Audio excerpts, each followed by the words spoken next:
ಶೆಟ್ಟಿ ಇವತ್ತು ಕರ್ನಾಟಕ ರಾಜ್ಯಾದ್ಯಂತ ಕಾಂಗ್ರೆಸ್ಸಿನ ದುರಾಡಳಿತ ಮತ್ತು ಅವರು ಮಾಡಿರುವಂಥ ಭ್ರಷ್ಟತೆಯನ್ನು ಇಡೀ ರಾಜ್ಯದ ಜನತೆಗೆ ತಿಳಿಸಬೇಕನ್ನುವಂಥ ನಿಟ್ಟಿನಲ್ಲಿ ಇವತ್ತು ಮೈಸೂರಿನ ತಾಯಿ ಚಾಮುಂಡೇಶ್ವರಿ ಆಶೀರ್ವಾದವನ್ನು ಪಡೆದು ಇವತ್ತು ಹೋರಾಟವನ್ನು ಮೈಸೂರಿಂದ ಪ್ರಾರಂಭ ಮಾಡ್ತಾ ಇದ್ದೇವೆ. ಪ್ರತಿ ದಿವಸ 2 ಜಿಲ್ಲೆಗಳಲ್ಲಿ ಪ್ರವಾಸ ಇರ್ತಾಯಿದೆ.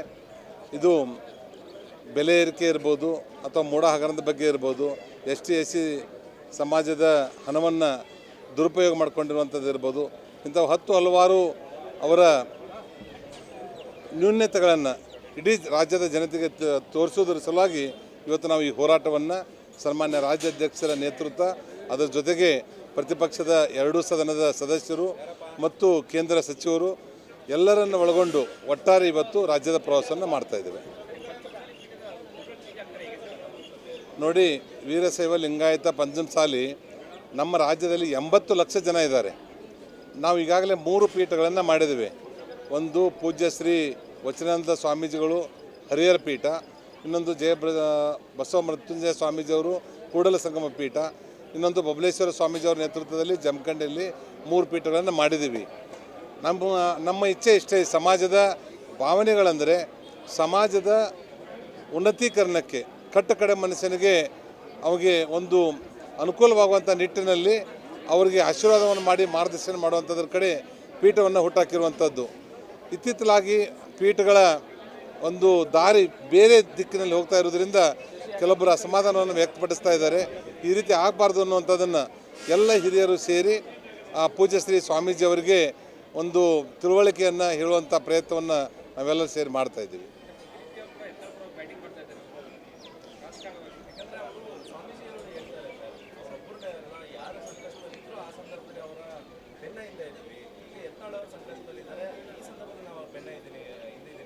ನೋಡಿ, ಸಂಕಷ್ಟದಲ್ಲಿರುವಂಥವ್ರು ಅವ್ರು ಮಾಡಿರುವಂಥ ಕೆಲಸಗಳದ್ರ ಬಗ್ಗೆ ಅವ್ರಿಗೆ ಅನ್ಯಾಯ ಆಗಿದ್ದರೆ ಅವ್ರು ಸಬ್ಬಡಿಗೆ ನಿಲ್ಲಿ. ಇವತ್ತು ನಾವು ಬಸವನಗೌಡ ಪಾಟೀಲ್ ಯತ್ನಾಳರ ಬಗ್ಗೆ ನಮ್ಗೆ ಅಪಾರ ಗೌರವ ಇದೆ. ಅವರೊಬ್ಬರು ಲೀಡ್ರು. ಯಾರೇ ಒಬ್ಬರ ಚೌಕಟ್ಟು ಮೀರಿ ಮಾತಾಡಿದಾಗ ಯಾರಿಗೂ ಕ್ಷಮೆ ಇರೋದಿಲ್ಲ. ಇವತ್ತು ನಮ್ಮ ಪಕ್ಷದ ಕೇಂದ್ರದಲ್ಲಿರುವಂಥ ಅತ್ಯಂತ ಪಕ್ಷ ಸಂಘಟನೆಯನ್ನು ಮಾಡಿ ಮುಖ್ಯಮಂತ್ರಿಗಳಾಗಿ ಕೇಂದ್ರ ಸಚಿವರಾದಂಥವ್ರಿಗೂ ಸಹಿತ ಕ್ಷಮೆ ಮಾಡಿಲ್ಲ. ಆ ಚೌಕಟ್ಟು ಮೀರಿದಾಗ ಅವ್ರನ್ನೂ ಉಚ್ಚಾಟನೆಯನ್ನು ಮಾಡಿದ್ದಾರೆ. ಅದರ ಸಲುವಾಗಿ ಈಗಾಗಲೇ ಅವರನ್ನು ಉಚ್ಚಾಟನೆ ಮಾಡಿರುವಂಥದ್ದಕ್ಕೆ ಅದಕ್ಕಿಂತಲೂ ಪೂರ್ವದಲ್ಲಿ ಸಾಕಷ್ಟು ಕಾಲಾವಕಾಶಗಳನ್ನು ಕೊಟ್ಟಿದ್ದಾರೆ.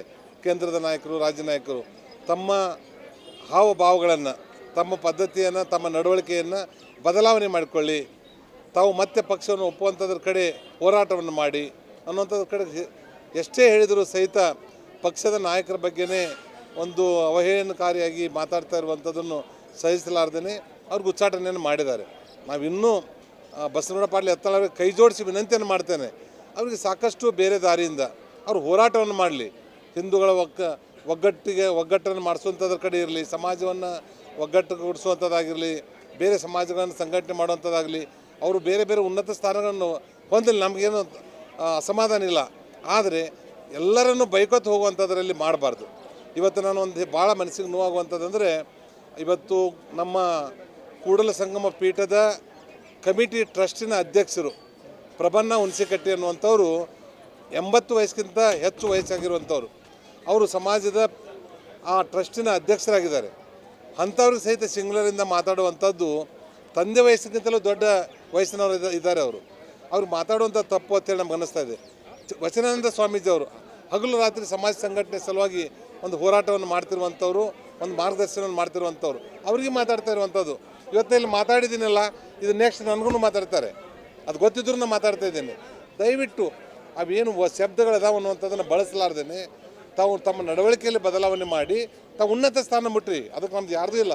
ಯಾರ ಹಣೆಬರದಲ್ಲಿನೂ ಯಾರು ಏನಾಗಬೇಕು ಅನ್ನೋಂಥದ್ದು ಹಣೆಬರದಲ್ಲಿ ಇರ್ತದೆ, ಅದಾಗಲಿ. ಆದರೆ ಇವತ್ತು ತಮ್ಮ ಹಠವನ್ನು ಅಥವಾ ತೀರಿಸ್ಕೊಳ್ಳೋದ್ರ ಸಲುವಾಗಿ ಪಕ್ಷದ ಹಿರಿಯರು, ಸಮಾಜದ ಹಿರಿಯರು, ರಾಜ್ಯದ ಹಿರಿಯರ ಬಗ್ಗೆ ಅನ್ಪಾರ್ಲಿಮೆಂಟ್ರಿ ವರ್ಡ್ ಅಥವಾ ಅವ್ರ ಮನಸ್ಸಿಗೆ ನೋವಾಗುವಂತೆ ಮಾತಾಡಬಾರ್ದು ಅಂತೇಳಿ ನಿಮ್ಮ ಮುಖಾಂತರ ಕೈ ಜೋಡಿಸಿ ವಿನಂತಿಯನ್ನು ಮಾಡ್ತೇನೆ.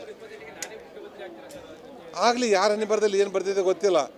ಈಗ ಸನ್ಮಾನ್ಯ ಪ್ರಧಾನಮಂತ್ರಿಗಳು ಅವರ 20 ವರ್ಷದ ಹಿಂದೆ ಇವರು ಈ ರಾಜ್ಯದ ಮುಖ್ಯಮಂತ್ರಿ ಆಗ್ತಾರೆ, ಈ ದೇಶದ ಪ್ರಧಾನಮಂತ್ರಿ ಆಗ್ತಾರೆ ಅಂತ ಯಾರಿಗೂ ಗೊತ್ತಿರಲಿಲ್ಲ. ಇವತ್ತು ನಾವು ಬೇರೆದವ್ರನ್ನ ವಿಚಾರ ಮಾಡಲಾಗಿ ಜಗದೀಶ್ ಶೆಟ್ಟರ್ ಇರ್ಬೋದು, ಸದಾನಂದ ಗೌಡ್ರು ಇರ್ಬೋದು, ಬೊಮ್ಮಾಯಿ ಅವರು ಇರ್ಬೋದು, ಅವರೆಲ್ಲರೂ ಮುಖ್ಯಮಂತ್ರಿ ಆಗ್ತಾರೆ ಅನ್ನುವಂಥದ್ರ ಬಗ್ಗೆ ಯಾರಿಗೂ ಗೊತ್ತಿರಲಿಲ್ಲ. ಅದ್ರ ಸಲುವಾಗಿ ಅವ್ರ ಹಣೆ ಬರದಲ್ಲಿ ಬರೆದಿದ್ರೆ ಆಗಲಿ, ಆದರೆ ಯಾರ ಬಗ್ಗೆನೂ ನೆಗೆಟಿವ್ ಆಗಿ ಮಾತಾಡಬಾರ್ದು ಅನ್ನೋಂಥದ್ದು ವಿನಂತಿಯನ್ನು ಮಾಡ್ತೀನಿ. ಬಿಡಪ್ಪ, ಅದೆಲ್ಲ ಕೇಳ್ಬೇಡ. ಇಲ್ಲಿ ದೇವಸ್ಥಾನದ ಹತ್ರ ಬೇರೆ ಏನು ಮಾತಾಡ್ಬೋದು. ಹಾಂ, ಕೇಳಪ್ಪ.